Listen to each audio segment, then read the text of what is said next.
पर भी लिखा है तू, मुझे है यकीन मेरा है तू, मेरे हाथ पर भी लिखा है तू, तुझे कैसे खुद से जुदा करूं, मेरी रूह में बसा है तू, मेरी रूह में बसा है तू।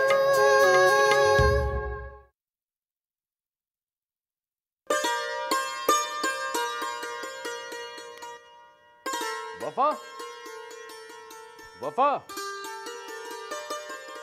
अरे भाई घर के कामों से फुर्सत मिल गई हो तो जरा इस साहिल को अपना दीदार भी करा दीजिए।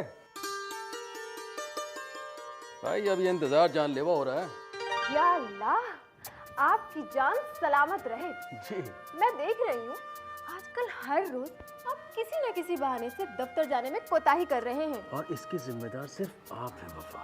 मैं? जी हाँ आप। अल्लाह खैर, जरा धीमी बोलिए वरना। अरे कम से कम मेरी ये बात अम्मी के कानों तक नहीं जाने वाली है। जो भी हो, आप इधर उधर की बातों से परहेज ही करें तो अच्छा है। और अब आप दफ्तर के लिए निकल जाइए। भाई ठीक है। देर हो रही अरे है। ठीक है, जाइए, अगर एक आध जाइए। घंटे देर भी हो गई तो क्या फर्क पड़ जाता है। मैं अपनी कंपनी का एक अहम ओहदेदार हूँ। शुक्र कीजिए कि मालिक नहीं है, वरना मुलाजिमों के सर चढ़ के न जाने क्या क्या। देखिए वफा, बस भी कीजिए। मालिक तो मैं भी बनना चाहता हूँ, मगर अपने भी कुछ उसूल हैं। चलिए मिलते हैं। ओके जनाब, जी कहिए। अपने उसूलों को काट में बांध के रखिए। हाँ ठीक है। और जाने से पहले जी अम्मी से भी इजाजत ले लीजिए, उनका हक पहले बनता है। जी हाँ, जी हाँ, याद है मुझे। वैसे याद दिलाने के लिए शुक्रिया। अम्मी, अम्मी, अम्मी।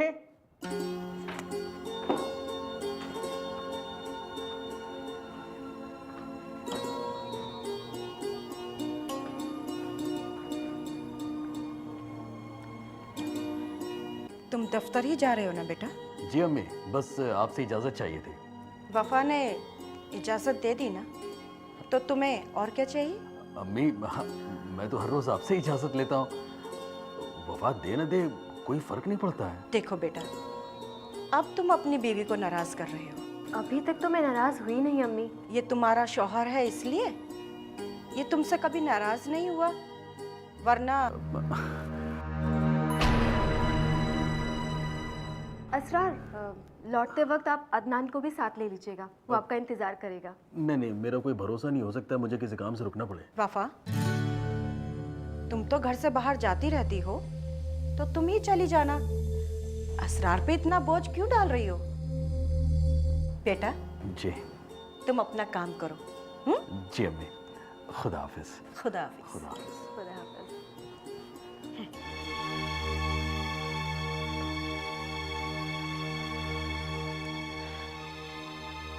वफा,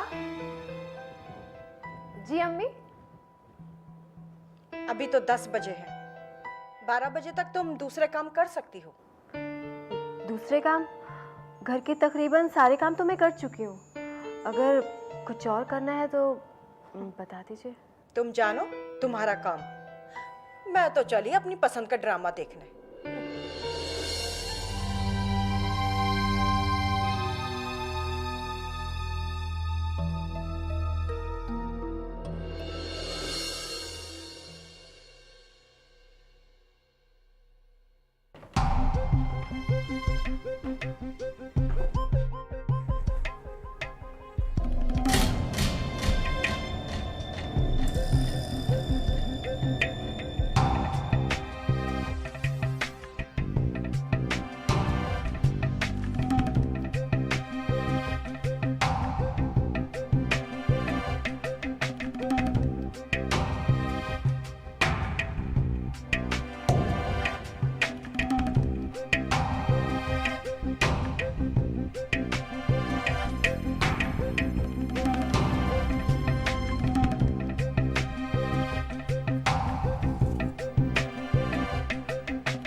दिन का तो मुझे इंतजार था।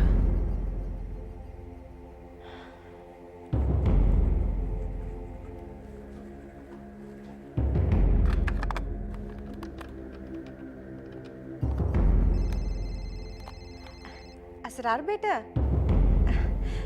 थोड़ी देर के लिए तुम घर आ सकते हो? हाँ हाँ, बहुत ज़रूरी काम है। हाँ हाँ, ठीक है।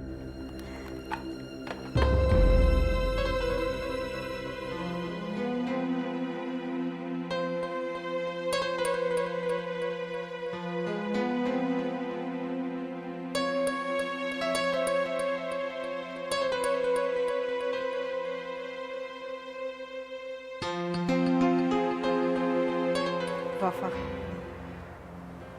आज असरार तुम्हारे चेहरे के पीछे छिपे उस चेहरे को देखेगा जो तुम्हारी जिंदगी को झंझोड़ के रख देगा।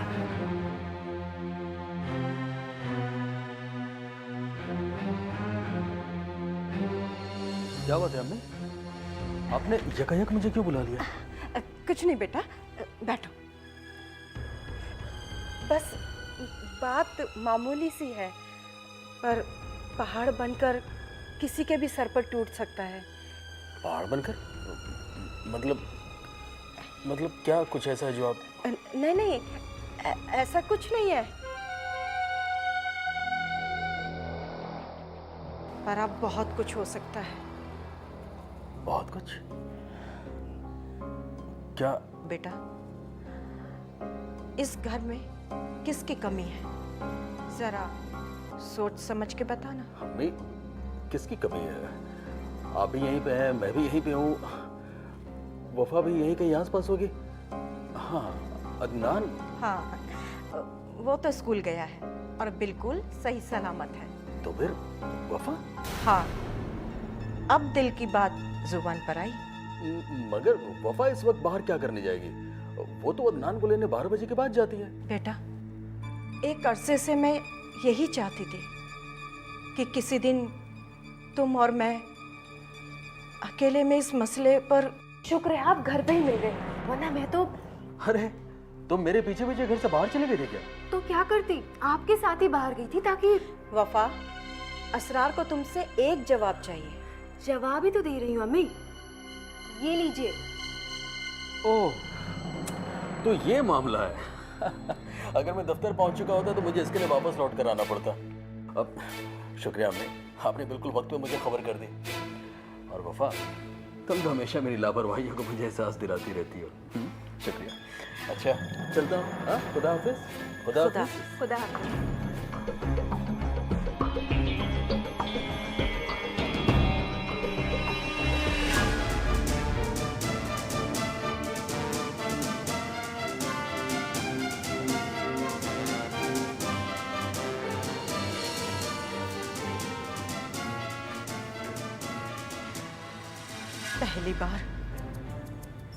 पहली बार मुझे मौका मिला और पहली बार मैं ही मात दे गई।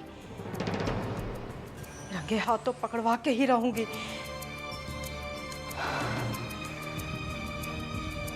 काश असरार एक जिद्दी बच्चे की तरह पेश न आया होता, तो आज बजाय वफा के सीमा हमारे खानदान की बहू होती। बहू नहीं, बेटी होती।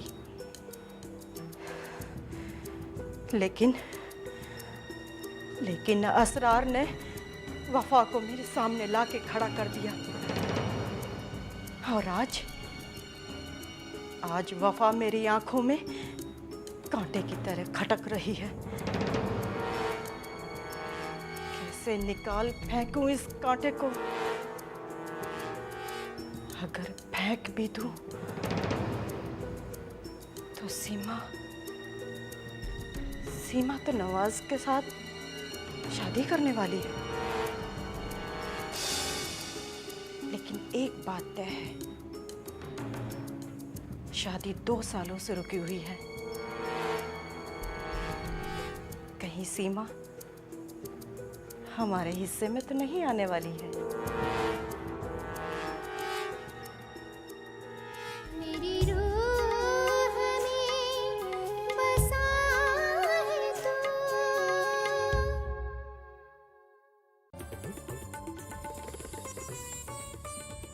आप मुलाहिजा कर रहे हैं दूरदर्शन की उर्दू खिदमत। मेरी रूह में बसा है तू।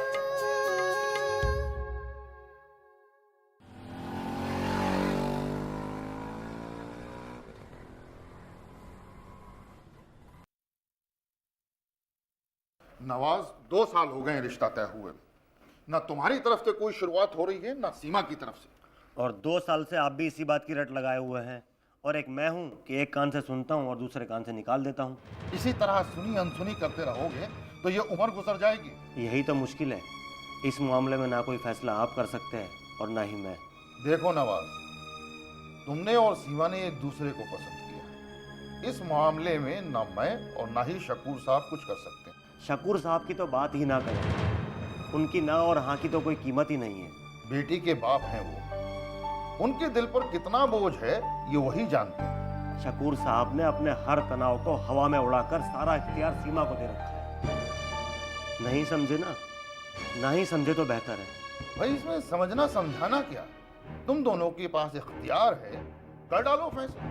वैसे सीमा पहले से ही असरार की ठुकराई हुई है, और मैं जानता हूँ वो ये रुसवाई आज तक भूल नहीं पाई है। रुसवाई गलत कहते हो, नशेब व फराज इंसान की जिंदगी का एक हिस्सा है। एक बात के लिए पूरी जिंदगी को नासूर बनाने का क्या मतलब है? अब्बू, उसके दिल पर क्या गुजरी है उससे आप और मैं क्या समझेंगे? अब तुम साफ साफ बता दो, तुम सीमा से निकाह करके अपनी जिंदगी में आए खला को दूर करो या अपनी कमजोरी जाहिर करो? मेरी कमजोरी ये है कि मैं असरार की तरह किसी बड़ी कंपनी का ओहदेदार तो नहीं हूँ, और इस पर मेरा और सीमा का रिश्ता चाची जी ने ही तय किया था। यानी अपने बेटे के ऐब छुपाने के लिए मुझे ढाल बना डाला। वो इस रिश्ते में खूबियां कम और खामियां ज्यादा है। तुम शादी करो या ना करो, मैं सीमा के वालिद शकूर साहब से बात करके आखिरी बात तय कर लूंगा। बेकार की कोशिश होगी आपकी। बेटा, तुम्हें घर तो बसाना ही है, फिर क्यों ना सही वक्त पर। खैर, तुम्हारा ये सोचना कि सीमा एक दिन आसमान से तारे तो उड़ाएगी, और सीमा का ये सोचना कि एक ना एक दिन असरार उसके पास चला आएगा, ये महज एक ख्वाब है। अब्बू, इतना तो हम सभी जानते हैं कि हर ख्वाब की कोई ना कोई ताबीर जरूर होती है। ख्वाब टूटने के लिए होते हैं नवाज, और सीमा का ख्वाब टूट चुका है। उसकी जिंदगी में अगर कोई हकीकत है तो वो सिर्फ तुम हो।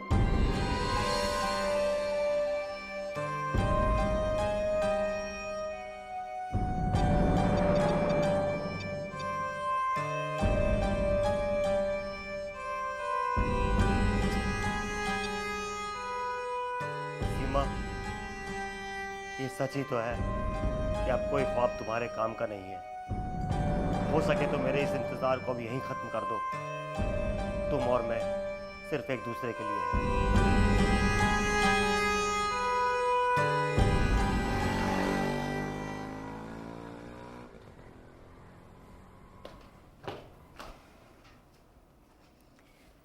असरार बेटा, सालगिरह मुबारक हो। जी अम्मी। ये क्या वफा, मैं असरार को बुला रही थी और तुम चली आई। आज के दिन भी वो मसरूफ है। अम्मी, वो बस आ ही रहे हैं। वो क्या है ना, दफ्तर की जिम्मेदारियों का भी ख्याल रखना पड़ता है। तुम तो ऐसे बोल रही हो जैसे कि मैं असरार को आड़े हाथों ले लूंगी। नहीं नहीं अम्मी, मेरे कहने का ये मतलब नहीं है। बस करो, असरार खुद चला आएगा। असरार बेटा, सालगिरह मुबारक हो। शुक्रिया अम्मी। बेटा, तुम ऐसे ही मुस्कुराते रहो। तुम्हारे माथे पर किसी वजह से कोई शिकन ना है। अम्मी, आपकी यही दुआएं तो साल ब साल मेरी कामयाबी और शादमानी की जमानत है। पर बेटा, सिर्फ नजर बद से महफूज रहने की कोशिश करना। किसी की नजर का कोई भरोसा नहीं। एक तरफ तो आप मुझे दुआएं दे रही हैं और दूसरी तरफ खौफजदा कर रही हैं। मगर अम्मी, माँ की दुआओं में तो वो ताकत होती है कि पहाड़ को भी अपनी जगह से हिला दे। काश काश ऐसा ही हो जाए। ऐसा ही होने वाला है अम्मी। बहुत जल्द इन्हें कंपनी की तरफ से तरक्की मिलने वाली है। तो बीवी को बता दिया। अपनी अम्मी से छिपा गए? खैर, तुम्हारी मर्जी। अम्मी, मैं आपको अपनी कामयाबी का तोहफा देना चाहता था। अपनी बीवी को दे देना। और हाँ, आज सालगिरह पर अदनान को दूर रखा तुमने। क्या उसे हमारी खुशियों में शामिल होने का कोई हक नहीं? अम्मी, उसके इम्तिहान होने वाले हैं। दो दो खुशियों का मौका है और वो बेचारा इम्तिहान दे रहा है। कैसे वालिदैन हो तुम दोनों? अम्मी कह तो ठीक रही है, और जिम्मेदारी निभाने में हमें भी कोई कमी नहीं है। इसीलिए मैं सोचता हूँ कि मैं भी यही चाह रही थी कि अदनान आज के दिन हमारे साथ रहे, मगर ऐसा करना मुमकिन नहीं था। चलो कोई बात नहीं, वो आ तो रहा है, अब जल्दी से उसके लिए कोई पकवान तैयार कर दो।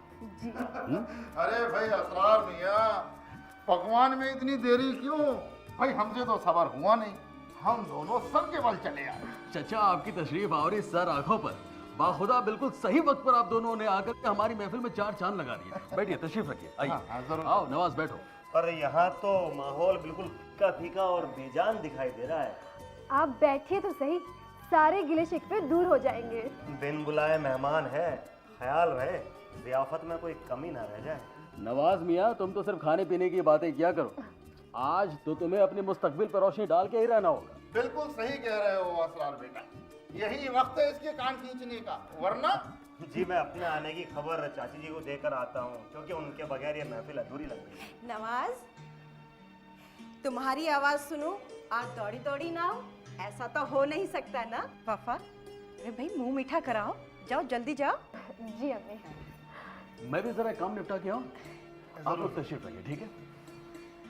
नवाज, आज तुम बड़े खुश नजर आ रहे हो, कोई खुशखबरी है क्या? जी मैं भी उसी वक्त का। बेगम साहिबा, अपना वक्त खराब कर रहा है ये नवाज। जो शादी 2 साल पहले हो जानी चाहिए थी, उसका नतीजा ये है कि वो आज सर्द खाने में जम चुकी है। हैरत की बात है, असरार एक बेटे का बाप बन चुका है। अच्छा नवाज, तुम बताओ, सीमा और तुम एक दूसरे का साथ देने का इकरार कर चुके हो? जी वो तो पहले से ही तय था, बल्कि आप ही ने तो। इसका मतलब ये हुआ ना कि तुम सीमा के दिल को जीत नहीं सके, एक दो कदम चलकर मुंह के बल गिर पड़े। यही बात तो मैं इसे समझाने की कोशिश कर रहा हूँ। भाई साहब, गलती तो आपकी है। अगर नवाज में कोई ऐब है तो उसे सही करना आपका काम है। और ये मामला नवाज का नहीं है, बल्कि सीमा का भी है। भाई, एक लड़की अपने मायके में कब तक पड़ी रहेगी? दुरुस्त फरमा रही हैं बेगम, कुछ ना कुछ तो करना ही पड़ेगा। बहुत कुछ करना होगा, वरना सीमा पर किसी और की नजर पड़ जाएगी और नवाज हाथ मलता रह जाएगा। चलिए, मैं ये काम पहली फुर्सत में कर लूंगा। ये क्या, आए नहीं और चल दिए? बैठिए तो सही, मैं चाय लेकर आ रही हूँ। चाची जी ने मुझे नींद से जगा दिया, दोबारा चलाऊंगा ये चाय वाय पीने के लिए। चलिए अब्बू।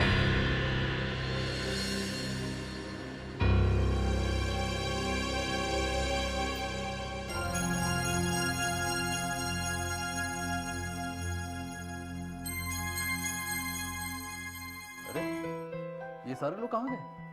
चचा से 2-4 बातें भी नहीं कर सका मैं। तुमने उनसे उनके जाने की वजह तो पूछ ली ना? अम्मी की जो बात मेरे कानों में आई, वो किसी को भी गैरत दिलाने के लिए काफी है। क्या अम्मी ने उन पे कोई तंज मारा? अम्मी के हिसाब से नवाज सीमा से शादी ना करके। समझ गया।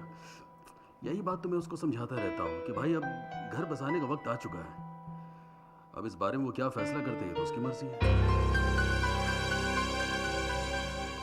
मेरी रूह में बसा है तू।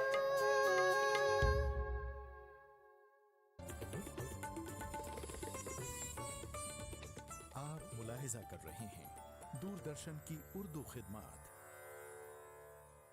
मेरी रूह में बसा है तू।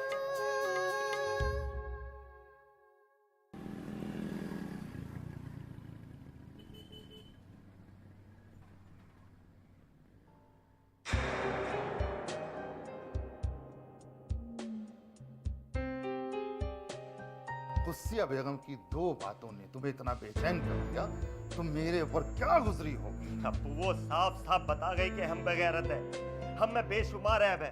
मैं तो वहां पर किसी तरह बर्दाश्त कर गया, पर कुछ ना कर सकते। अपने दिल की भड़ास निकालने के लिए दीवार पर सर दे मारो। सर तो अब चाची जी को मारना पड़ेगा मुझे। क्या फर्क पड़ता है?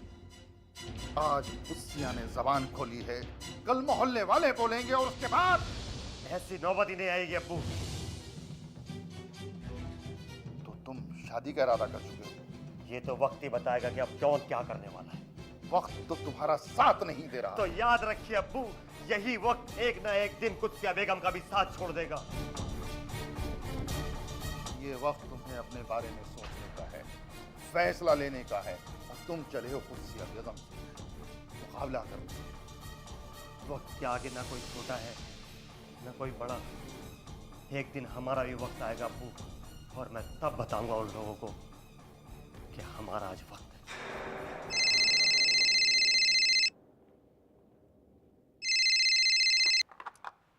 Hello, good evening sir. जी सर, आपका बहुत बहुत शुक्रिया, आपने आज के दिन मुझे याद रखा। नहीं सर, अभी तो घर में एक छोटी सी महफिल जमी थी, अभी शाम के वक्त बाहर जाऊंगा फैमिली को लेकर। जी जी सर, शहर से बाहर चला जाऊंगा सर। सर इसमें थोड़ी सी मुश्किल है, वो एक तो घर की जिम्मेदारी है और दूसरे वो बेटे के इम्तिहान होने वाले हैं सर। जी जी सर, अब कंपनी का काम है तो मना कैसे कर सकता हूँ मैं। जी हाँ जी हाँ, नहीं सर, अभी तो घर वालों को अपने हमराह नहीं ले जा सकता। ठीक है सर, कोई बात नहीं सर, शुक्रिया सर। जी सर। आपके बॉस आपको सालगिरह की मुबारकबाद दे रहे थे या कोई हवाई तोहफा दे रहे थे? तोहफा भी दे रहे थे और काम भी दे रहे थे। आज के दिन भी काम? जरूर कोई इमरजेंसी का बहाना कर दिया होगा। 2-1 दिनों के लिए शहर से बाहर जाना होगा, एक अहम मीटिंग, उसमें शामिल होने के लिए। आपके बॉस के पास आपके सिवा कोई दूसरा नहीं है जो आपके बदले ये काम कर सके? दरअसल हमारी एक और छोटी सी ब्रांच है ना, उसमें क्राइसिस उठ खड़ा हुआ है और आपके सिवा उसे कोई हल ही नहीं कर सकता, है ना? अगर मैं नहीं जाऊंगा तो कंपनी को करोड़ों का नुकसान हो जाएगा। ख्याल रहे वहां जाके कहीं लेने के देने ना पड़ जाए। अरे नहीं नहीं, मैं कंपनी को पहले भी इस तरह का फायदा पहुंचा चुका हूँ। बॉस का हुक्म है तो मेरी क्या बिसात कि मैं आपको रोक सकूं। अब इस तरह से पेश ना हो वफा, मैं वहां भला अकेले कैसे जा सकता हूँ? तुम और अदनान भी मेरे हमराह आ रही हो। जी नहीं, अम्मी को अकेले छोड़कर मैं नहीं जा सकती, और वैसे भी अदनान के इम्तिहान चल रहे हैं। बॉस के कहने पर आप जा रहे हैं और मेरे कहने पर घर से बाहर कदम भी नहीं निकाला। अरे शाम को तो मैं तुम लोगों को लेकर तफरीक ले निकलने ही वाला था, अब ये सारी चीजें। रहने दीजिए, आपको जाना तो आप जाएं, लेकिन मुझे आने के लिए मत बोलिए। खुदगर्जी की भी हद होती है।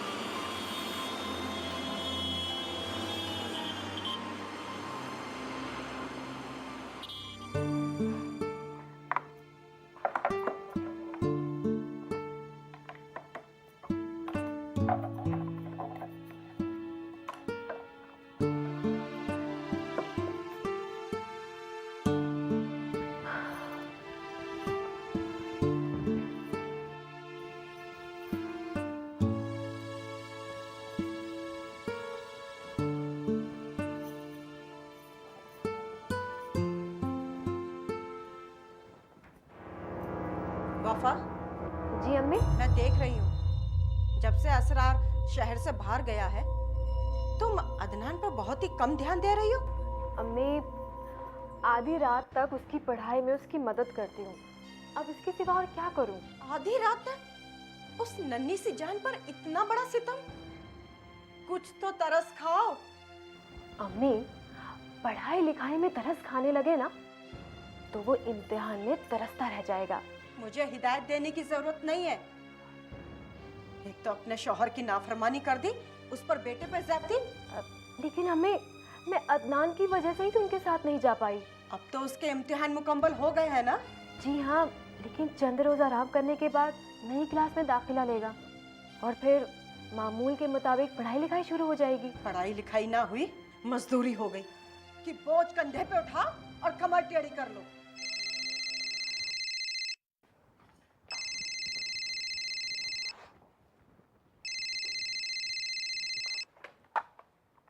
हेलो जी, कहिए। क्या अभी हफ्ता और लगेगा? मैं जानती थी आपके बॉस आपको सब्ज बाग दिखा के घर से बाहर कर देंगे, और अब आप मुझे और अदनान को भी इसी बहाने बुला रहे हैं, जबकि मैं पहले ही मना कर चुकी हूँ। देखिए देखिए, आप इस तरह से जिद ना करें। अच्छा ठीक है, आप बुला रहे हैं तो मैं आ जाऊंगी, लेकिन हाँ, आजकल हवाई जहाज के टिकट आसानी से नहीं मिलते। अगर इंतजार करूंगी तो हफ्ता यूं ही निकल जाएगा।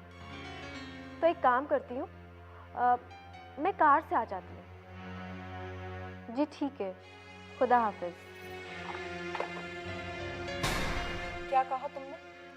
कार से जाओगी? लंबा सफर है, दिक्कत आएंगी। लेकिन अम्मी, इसके सिवा कोई चारा भी तो नहीं है। इनकार तो किया था मैंने, लेकिन वो बुरा मान गए। तो ठीक है, ऐसा करो, सुबह सवेरे ही चली जाओ ताकि तुम रोशनी में पहुंच सको। जी अम्मी, आप सही कह रही हैं। इस तरह से अदनान भी महफूज रहेगा।